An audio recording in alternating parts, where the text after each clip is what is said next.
Assalamu alaikum. Assalamu alaikum. Assalamu alaikum.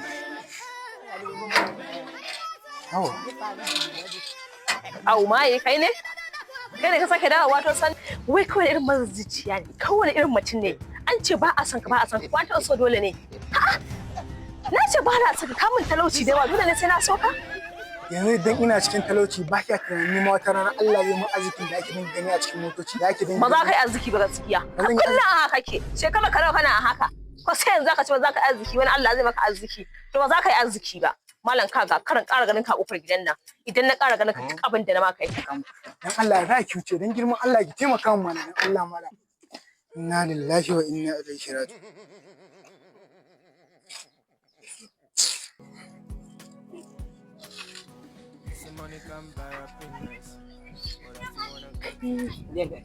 Miliyan ɗarin nan ka taho da ita. Kasuwa na rage magana kuɗi. Ka taho da wannan motar nan. Ka taho da naira miliyan ɗarin nan. Ina jiran ka. To shi kenan ba damuwa.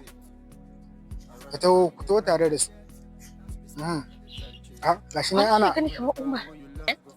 Kin ga yanayin sauyin da Allah ya mu. Kin ga yanda Allah ya ba mu arziki ko? Daman ku irin ku daman na gane.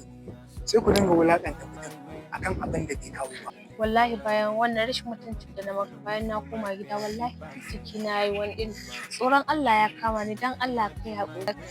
Dakata, kace yaudare ni. Dan Allah ki haƙuri. Yanzu ma ina tare da wacce nake so. Za su tawo ne yanzu. Dan Allah.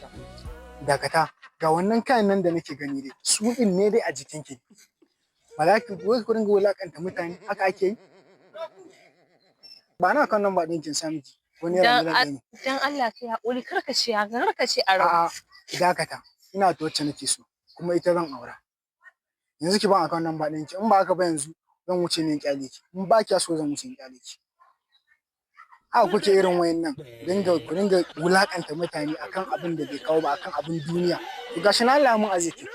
Kai haƙuri. Kina so ne ko ba kiya so mutu? Na buƙatar soyayya ta ka akan Dakata.